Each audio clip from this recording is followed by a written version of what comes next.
Hello，大家好啊！咁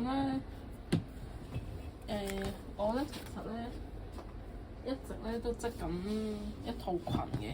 呢個係個上半身，呢個咧係個下半身，可能睇得唔清楚，係啦。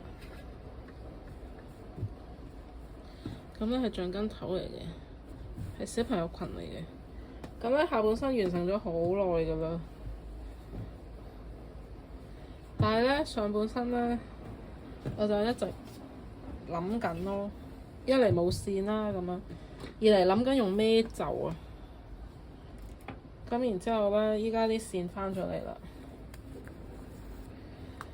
咁咧織埋呢圈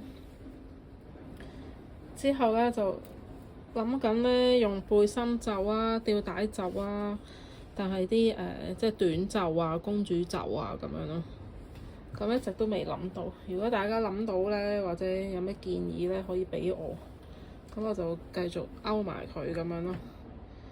係咯，大家有建議記住話俾我知。Thank you。